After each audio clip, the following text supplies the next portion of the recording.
Big பாஸ்குள்ளே இருக்கும்போது சண்டை போடுங்கன்னு சொன்னால் பிக் பாஸ் முடிஞ்ச பிறகு வெளியே வந்து சண்டை போட்டுட்டு இருக்காங்க. ஆமாம், அது வேற யாரும் இல்லை, ரம்யாவும் சாண்ட்ராவும் சோஷியல் மீடியான்னு கூட பார்க்காம வேற லெவலில் சண்டை போட்டுட்டு இருக்காங்க. இவங்க 2 பேத்துக்கும் என்னதான் ஆச்சு? சாண்ட்ரா சும்மா இல்லாமல் ஒரு இன்டர்வியூவாக போய் எல்லா இன்டர்வியூலையும் போயிட்டு அவங்க பண்ணது தப்பு இல்லை, வேற யார் என்னென்ன தப்பு பண்ணான்னு எல்லா விஷயத்தையும் சொல்லிட்டு இருக்காங்க. எல்லார பற்றியும் சொன்னவங்க ரம்யாவை பற்றியும் சொல்லிட்டாங்க. மணி பாக்ஸ் நம்ம எல்லாருமே என்ன எதிர்பார்த்தோம்? கண்டிப்பாக ஒன்று விக்ரம் இல்லை சாண்ட்ரா இவங்க 2 பேர்த்துல மணி பாக்ஸை எடுத்துட்டு போயிடுவாங்கன்னு. கானா வினோத் பாக்ஸ் எடுக்கிறதுக்கு முன்னாடி நம்ம அதான் யோசித்தோம். அதே தான் சாண்ட்ராவும் சொல்லியிருக்காங்க. மணி பாக்ஸ் அவங்க எடுக்காம இருந்ததுக்கு காரணம் ரம்யா ஜோ அப்படின்னு ஒரு இன்டர்வியூல சொல்லிட்டாங்க. அதை பார்த்தோன்னே ரம்யாவுக்கு செம்ம காண்டாயிடுச்சு போல, எல்லா உண்மையும் போட்டு உடைச்சிட்டாங்க. இது மட்டும் இல்லாம பிரஜின் பேசின அந்த வாய்ஸ் மெசேஜுமே வந்து இன்ஸ்டா ஸ்டோரியில போட்டு வச்சிட்டாங்க. ரம்யா எப்போ உள்ளே போகிற நீ? ரம்யா, நான் உங்கள்கிட்ட அக்கா கிட்ட சாண்ட்ரா கிட்ட மணி பாக்ஸ் எடுக்க சொன்னல, நீ அதை சொல்ல வேணாம், அப்படியே விட்டுரு, டீலில் விட்டுரு, எதுவுமே சொல்லாத. உனக்கு கொடுத்த டாஸ்க்கை மட்டும் நீ பண்ணிக்கோ, சரியா?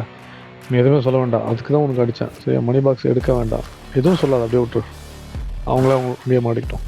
அது மட்டும் அவங்க பண்ணலை, இந்த விஷயத்தை பற்றி பேசி வீடியோ ரெக்கார்ட் பண்ணி ஷேர் பண்ணியிருக்காங்க. அந்த வீடியோவோட எண்டிங்கில் பார்த்தீங்கன்னா சாண்ட்ராக்கு சின்னதாக ஒரு வார்னிங் கொடுத்த மாதிரி பேசுவாங்க.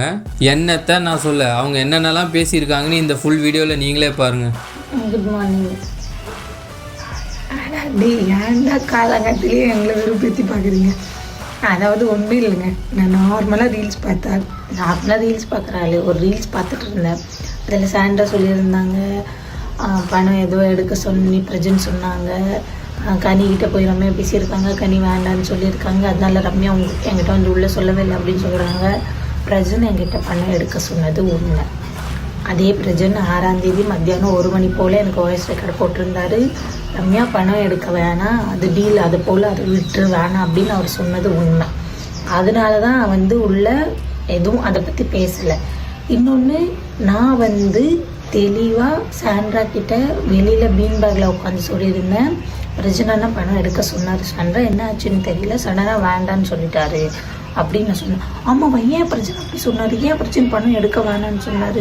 ஏன் சொன்னார்? நான் பிரச்சனைக்காக தான் வெயிட் பண்ணிட்டு இருந்தேன், எடுக்கணும் அப்படின்னு சொன்னாலே, இன்றைக்கி என்னடானா இன்டர்வியூலலாம் நான் பணம் எடுக்கிற மைண்ட்லேயே இருக்கல, எனக்கு அந்த மைண்டே கிடையாது அப்படின்னு சொன்னாங்க. எனக்கு புரியல. எனக்கு பாருங்க, எனக்கு அவங்க பற்றியோ இவங்க பற்றியோ பேசி இங்கே ஒன்றும் ஆக போகிறது கிடையாது, சரியா? நான் அவங்க பற்றி பேசி இங்கே நல்லவளும் அவளை, இவங்க பற்றி பேசி கெட்டவளும் அவளை. நான் நானாக இருக்கேன், நானாக மட்டும்தான் இருக்கேன். நான் எப்பவும் போல் எனக்கு புரியல. எனக்கு பாருங்க, எனக்கு அவங்க பற்றியோ இவங்க பற்றியோ பேசி இங்கே ஒன்றும் ஆக போகிறது கிடையாது, சரியா? நான் அவங்க பற்றி பேசி இங்கே நல்லவளும் அவளை, இவங்க பற்றி பேசி கெட்டவளும் அவளை. நான் நானாக இருக்கேன், நானாக மட்டும்தான் இருக்கேன். நான் எப்பவும் போல் நான் என்னமோ அது போல் நான் இருக்கேன். தயவு செஞ்சு சொல்கிற ரிக்வெஸ்ட் பண்ணி கேட்குறேன். உங்களுக்கு யாருக்காவது சப்போர்ட் பண்ணணுன்னா தாராளமாக பண்ணுங்கள், நான் வேணான்னு சொல்லலை. ஒருத்தங்களை கீழே தள்ளி விட்டு ஒருத்தங்களுக்கு சப்போர்ட் பண்ணாதீங்க, ஓகேவா? யாரோ 2-3 பேர் கமெண்ட் பண்ணியிருந்தீங்க. நான் இந்த விஷயத்தில் எதுக்கு ரொம்ப இன்ட்ரெஸ்ட் காட்டுறேன்னா, இந்த விஷயத்த நான் சாண்ட்ரா கிட்ட சொல்லியும் சாண்ட்ரா அதில் சொல்லியிருக்காங்க, ரம்யா அதை என்கிட்ட சொல்லவே இல்லை அப்படின்னு. நான் தெளிவாக சாண்ட்ராகிட்ட சொல்லியிருக்கேன் இந்த விஷயத்தில். எப்போ பாரு யார் பற்றியாச்சும் இங்கே உட்காந்து பேசிக்கிட்டே இருக்கிறது. இதில் யாரோ 2 பேர் கமெண்ட் வேறு பண்ணியிருந்தாங்க. தைரியம் இருந்தால் வந்து அந்த கமெண்ட்டை அந்த ரெக்கார்டை வந்து நீ வெளியில் விடு, அப்போ தான் நாங்கள் நம்புவோம், இல்லைன்னா நாங்கள் நம்ப மாட்டோம் அப்படி இப்படின்னு போட்டிருந்தீங்க. நான் அந்த ரெக்கார்டை நான் ஸ்டோரியில் போட்டிருக்கேன். யாருக்கெல்லாம் டவுட் இருக்கோ அவங்க எல்லாம் தாராளமாக பார்த்துக்கலாம். நிறைய பேர் என்னை பற்றி நிறைய நெகட்டிவாக பேசியிருக்காங்க, பாசிட்டிவாக பேசியிருக்காங்க. எதை பற்றியும் நான் இந்த அளவுக்கு இன்ட்ரெஸ்ட் விட்டு கேட்டதும் கிடையாது, கேட்க போகிறதும் கிடையாது.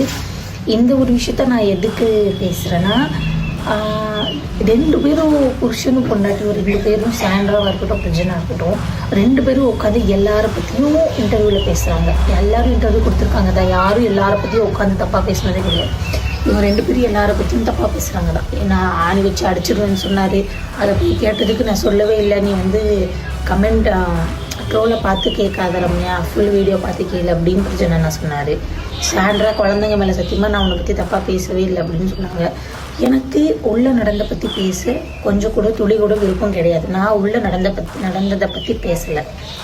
சாண்ட்ரா அந்த வீடியோவில் சொன்னதை பற்றிக்காக மட்டும்தான் நான் ஸ்டோரி, அவங்க பிரஜனை சொன்னதை நான் போட்டிருக்கேன். இன்னொன்று, அதுக்கு முன்னாடி நான் ஒரு ஸ்டோரி போட்டிருக்கேன். அதில் எந்த இடத்துலையும் சாண்ட்ரா தான் நான் கமெண்ட் பண்ணவே இல்லை. சரியா? அதில் நான் சாண்ட்ரா மென்ஷன் பண்ணியிருக்கேன்னா கிடையாது. நீங்களாம் குத்துது கொலையுதுன்னா அதுக்கு நான் எப்படிங்க போக முடியும்?